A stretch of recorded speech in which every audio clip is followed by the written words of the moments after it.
It's a Wednesday, so let's jump into AM Business, which is brought to us by EcoBank, is the Pan-African bank. Now, with most developing countries largely dependent on imports, it is predicted that will have adverse effects on their economies. One of Ghana's imports is rice, which costs the nation about $1 billion annually. With many uncertainties in the months to come, we ask whether Ghana has what it takes to support local rice production. Today on AM Business, we bring you a story on rice production in the Ashanti region.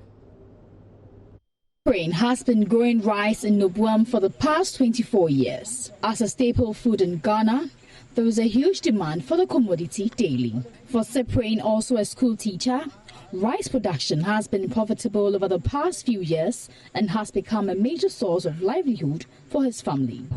And rice, really, that's what I used to pay my children's fees. It has benefited me a lot. My father used to do it when we were kids.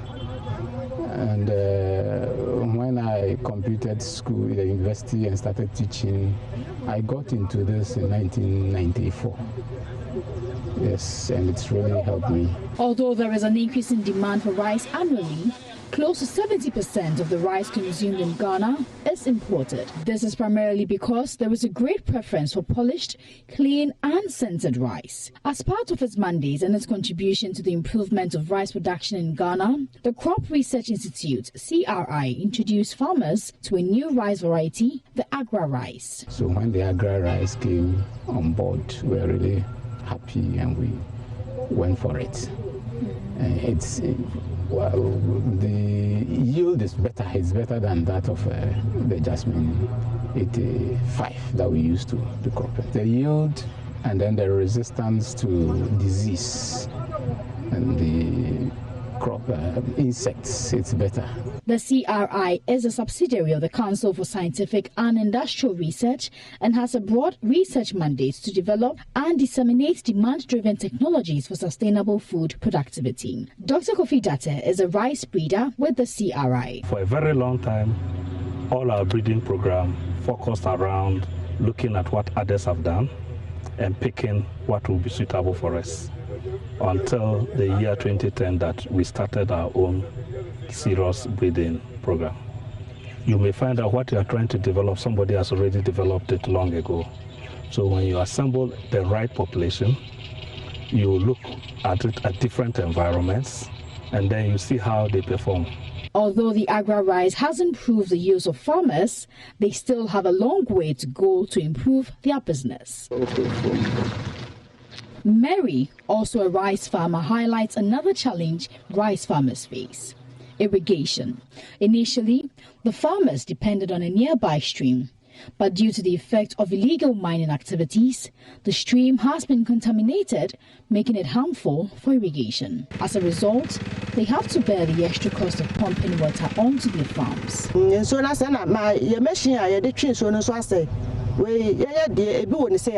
Now we can't use that water, and we have to pump the water from another stream, costing us 100 Ghana cedis every week for fuel.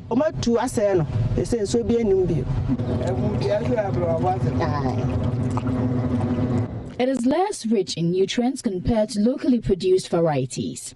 However, many people still prefer the imported ones. We have milled, we produce a lot, and then we are not getting the buyers at the moment. You know, it's this seasonal croppings. Normally, we have a season that the production it's maximum, and then the demand, those who come to buy, sometimes we have challenges.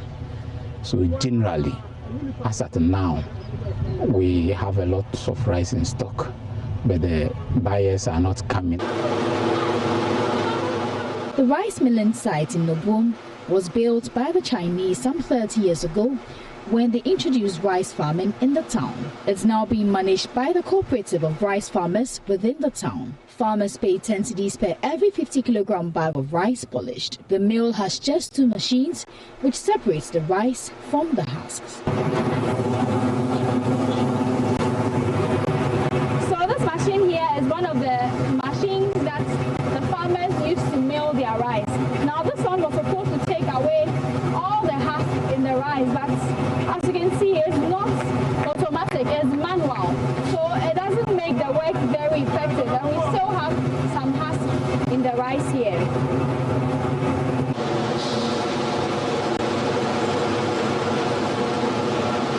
machine you see there is the most basic of rice mills. It's a single unit husker and polisher, and it just comes out and is bagged. Ideally, you should have at least a destoner that will remove stones. Then you should have a grader that will grade the rice into broken and unbroken cocoa. Those are the basic things that we must have. In 2008, the then government introduced the National Rice Development Strategy, the NRDS, with a goal of doubling rice production by 2018 and improving quality to increase demand for domestic rice. However, not much has been done with the average rice production from then, which is around 670,000 metric tons annually. To improve production, Dr. Kofi Datta believes that farmers can do more. They need to run it as a business. If we mill here, 1 milli bag is 13 cedis. If we mill 1,000 bags, that's already 13,000. 2,000 bags, and you are already buying a new mill. So why can't they buy a new mill? We shouldn't depend on government. Should facilitate, make sure that those who are importing, the import is levied to boost local production. And probably because some of the machines are too expensive for individuals, government can facilitate a loan scheme. Then definitely people have to take back that problem. I'm right here at the Nobom Valley Rice Mill. Now behind me is their mill machine. It's the most basic of all. Although it hacks and then polishes the rice a bit, it is not up to the international standard, or should I say the standard that most Ghanaians want their rice to look like. And this right here is how the packaging is done. It's sold to our market women just like this, and they buy on credit and pay back to the farmers in bits. Now, Ghana spends about 1.2 billion cedis annually importing rice. Now, with the potential that these farmers have and the money that we spend annually importing rice, more work needs to be done to improve the yields and the rise of our local producers. Reporting from Nobom in the Ashanti region, Karen Dodo. And we bring you such reports every Wednesday on the business segment. It's called AM Business. It's brought to us courtesy EcoBank, the Pan-African Bank. I hope that you did enjoy that. If you did, make a date next week. Stay with us here on the AM show. Lots of conversations coming up.